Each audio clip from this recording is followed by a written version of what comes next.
young, keen, need to make a living, but I always wanted to work for myself. My family's got a tradition of working for themselves. We're all, if you like, entrepreneurs.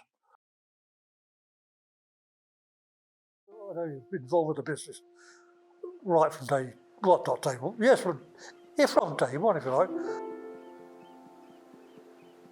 I was 10 at the time in Kenya, and you had to prepare and you had to be how your father expected you to be. None of us been to that sort of place before, and it was an absolute eye-opener itself. We stopped up at Cairo airport, landed in Nairobi, and it was a totally another world. I remember going there with Mum and Dad and Karen, and we're chatting in one of the villages with the farmers, and my mother turns around and Karen's nowhere to be seen. And she gets a typical mother, major panic, and turns off. She'd toddled off at about 3 years old to play with the other children, and so everything was fine. We did a safari. That's probably the biggest thing. Not coffee, seeing the animals and seeing a new culture. I wanted to make a living. I wanted to make a success, but that was the aim. How I was going to do it was only through hard work.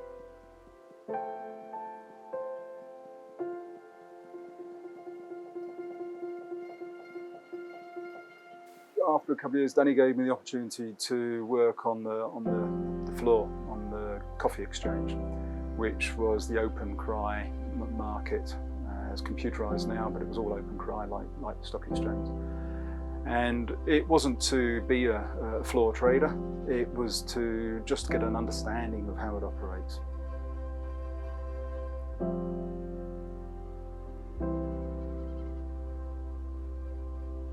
We got him over to Papua New Guinea as a trainee. See, I didn't know all that was going on back then. My mother didn't want me to go. My father wanted me to go. I think he saw the opportunity and the learning curve I would get, and it was one of those opportunities where you get one choice.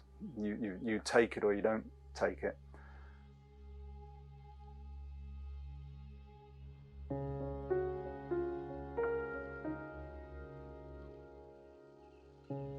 Then most of your life at work. If you're not enjoying it, for goodness sake, do something else. You know, when I came back, I did come back to join the family business in coffee. Couldn't see me doing it else. I certainly can't see someone doing it.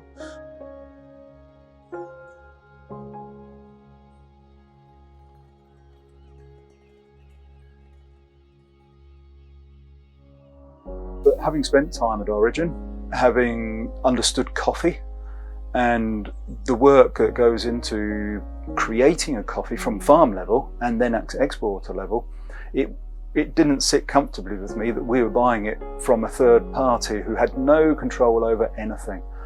We didn't know where it was coming from.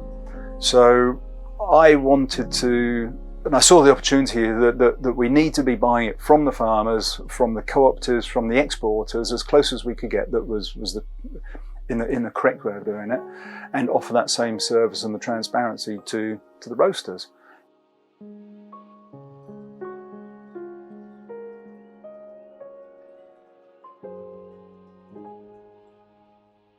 The internet came out. The reliability of it was still fairly low, and I remember getting our first email address, which was d.r.wakefield@btinternet.com, which was a bit of a mouthful.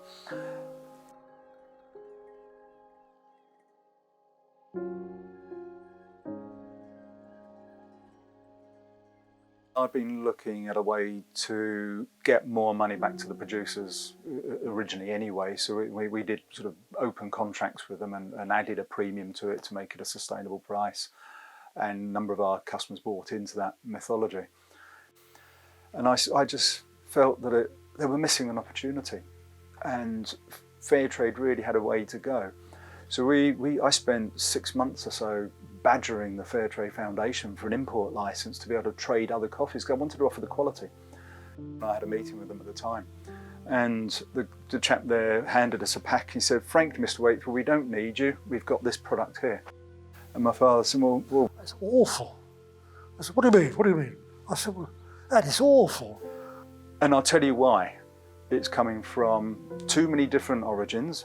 It's old crop that the farmers have left behind and can't sell elsewhere. They're getting a good price for it, better than their commercial stuff, and they're selling their better qualities for a better price. It makes perfect sense to them. The product's not good and it's not consistent. What we want to do is to try and elevate that quality to give the consumer a reliable, consistent product, because it can be good. And they agreed to give us a license.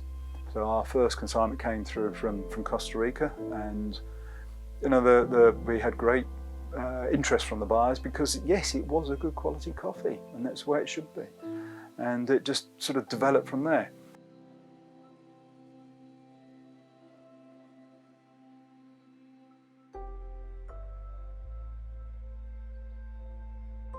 Needed to have a logo that we could put not only on paper, business cards, but also on the coffee sacks, and get a bit of a branding together. And it is part of this branding. It's lovely to go around and see that logo, but at the same time, when you get the producers to put your logo on the sack, they then know who it's going to. And so they feel a tie with us, and they know that there's a pride going through.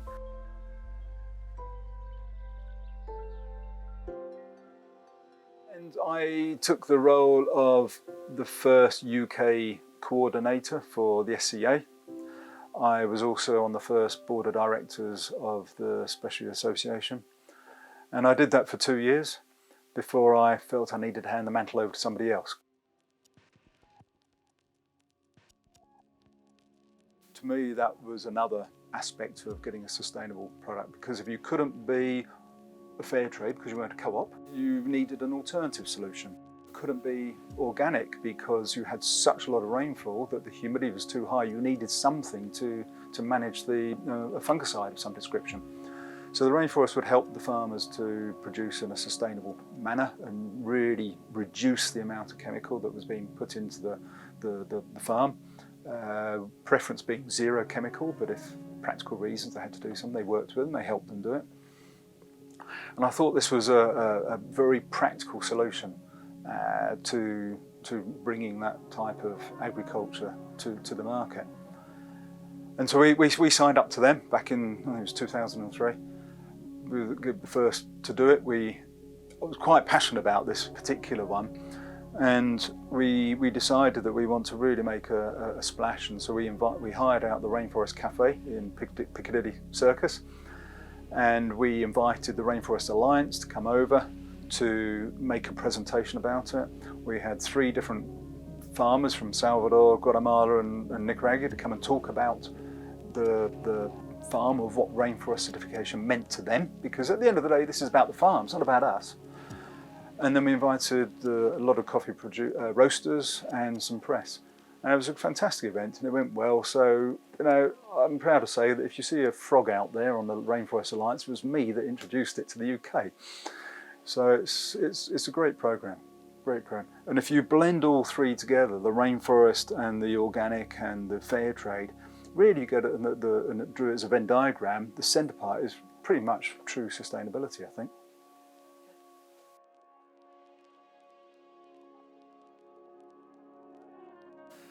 We needed the banks on our doorsteps. When we moved here, the industry had changed dramatically. You had Canary Wharf started, the traditional city was no longer the traditional city, the coffee industry had moved on, it was no longer the high-fluted industry it was a lot more fashionable and trendy. And we needed more space, and we came south. Thompson House gave us what we needed. We liked the environment, we liked the area, it had the character.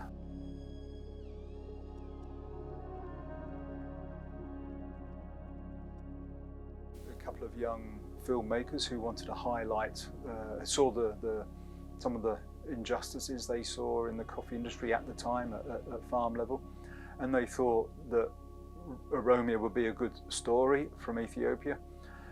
They were also a fair trade producer and organic producer. So it started off as a film about the industry in Ethiopia, from the small rural farmer through to export, through to the consumer, through to the cafe. And it kind of took on the hands of, it kind of became a fair trade film, but it wasn't originally about that. And because we were their agents in the UK, had a good relationship, we were interviewed and filmed with Tedeschi a few times. And it's given everyone a lot of laughs and fun, but it was, you might not agree with everything in the film, but overall it was a pretty good film, and it was aimed at the general public, not at the coffee industry. You know, you've got to compliment it, it's a good film.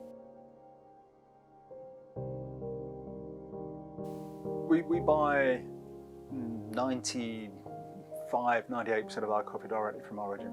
And through the Rainforest Alliance or through the organic process, we met some other traders in different countries, and we built up a relationship with some of them.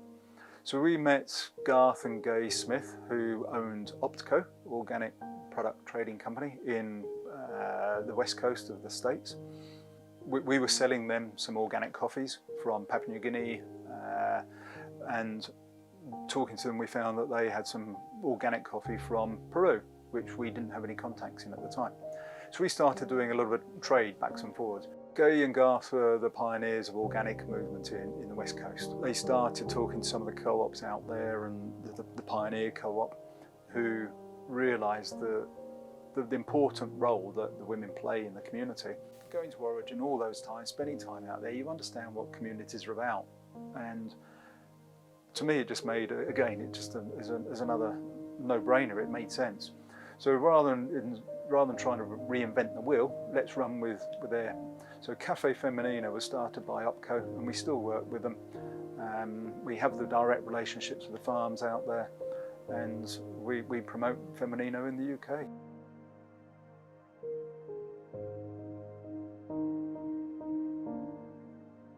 Hi, my name is Carol. I'm the financial controller here. I live in London, and I started in 2009. My name is Nick Thompson. I'm the Managing Director of DRWakefield. I've had that role since August 2017, but my involvement with this company started in July 2009. And throughout that period, I've worked alongside Simon in the development and the growth of this business. I joined DRWakefield team in October 2010. At the time, on the trading desk, we were only 3. Simon, who was obviously one of the main traders, Santiago and myself, so just a trader. So yeah, all in all, we were only 6 people in the company, had only 1 person in quality and 2 for logistic and 1 account. And today we are more than 20 people, 21 I guess. Hello, I'm Helen Shuan. I'm originally from the Philippines, and I started working with DRWakefield since 2011. I'm now the head of logistics. Hi, I'm Phil Searle. I'm a senior coffee trader, and I've been here since 2012.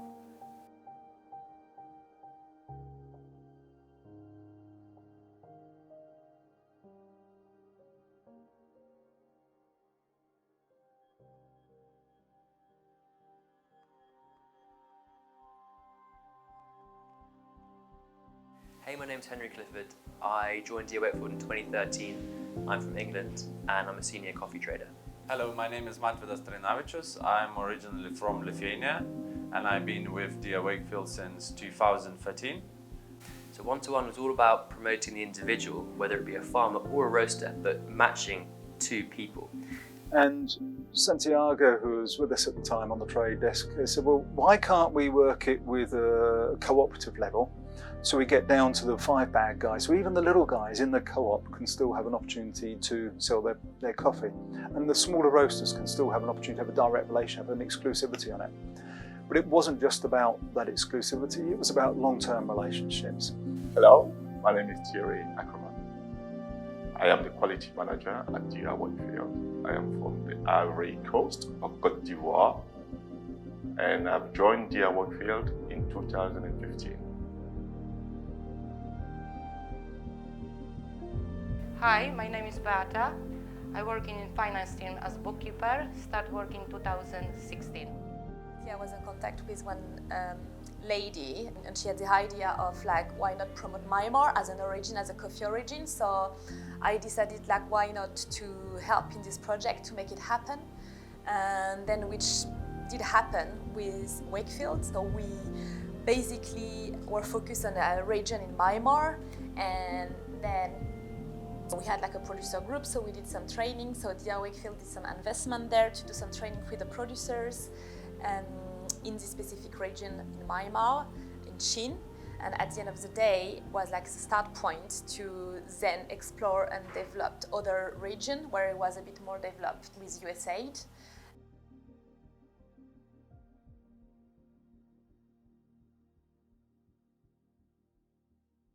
Hello, my name is Gina. I work at DRWakefield since 2017. I'm from Brazil, and I work in the logistics team as a logistics coordinator. Hi, my name is Ivona. I'm credit controller. I'm with DRWakefield family for over 2 years now, and I'm originally from Poland. Hello, my name is Diana, and I started with the company in 2017. I'm the head of quality, and I spent most of my childhood between Mexico and California.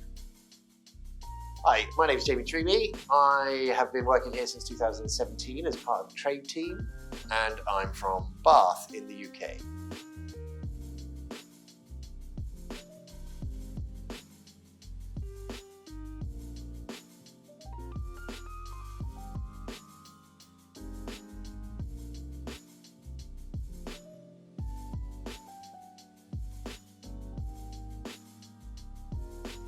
That's one of the most fun things that I do at DRWakefield, or that I'm part of. The idea originally was to share knowledge throughout the supply chain. I think that we're really lucky in that we're in the middle and we get access to such great people. And what I mean by great is knowledgeable and also fun. So I was speaking to a lot of people on the producing side and also on the roasting side. And often we were having quite similar conversations and quite detailed technical conversations that I thought each side would be really interested in. And that's where the event Full Circle was born. So the idea was that DRWakefield will connect the really knowledgeable producers that we work with to the really knowledgeable roasters that we work with.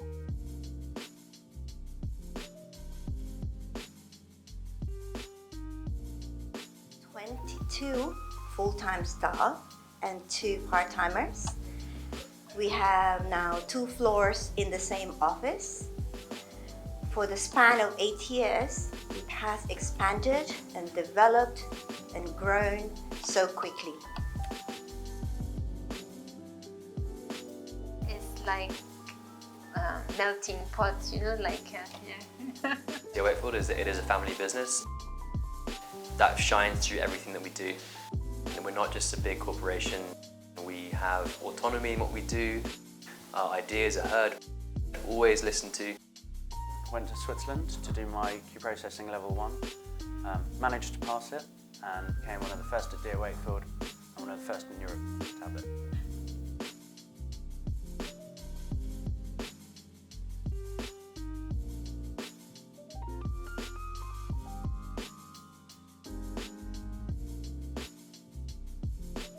Hello, my name is Dave. I'm from the UK. I joined DRWakefield in January 2019 and my current position is trade assistant.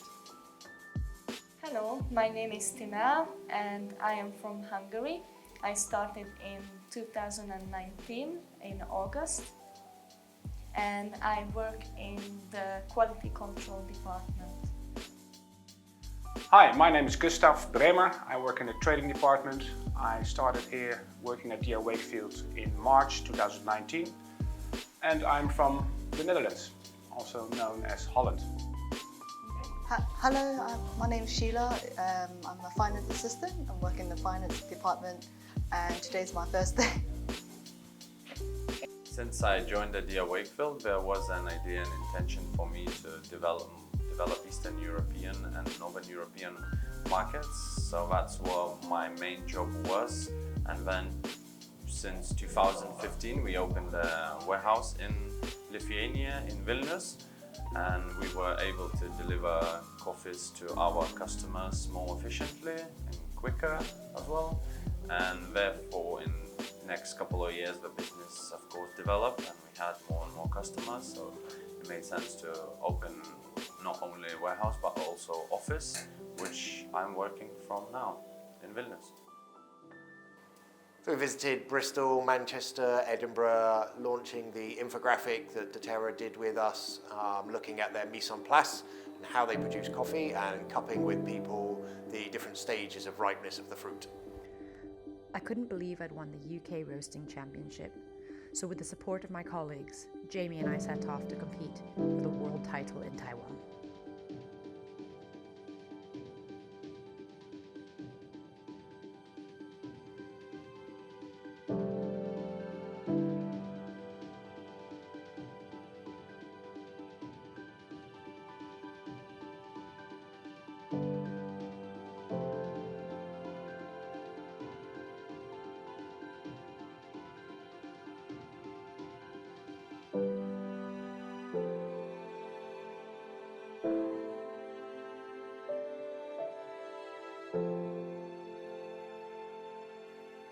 The love and support I've had over the years from Jane has enabled me to meet the commitments needed to make DRW the success it is today.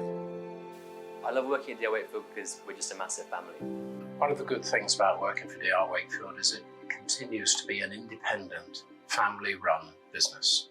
And that means that we are in charge of our own destiny, in that we do not have any third-party shareholders trying to influence our agenda. And the family feel for this business, which when I started was for 7 people and which is now at about 25 people, continues to dominate the style in which we run this business.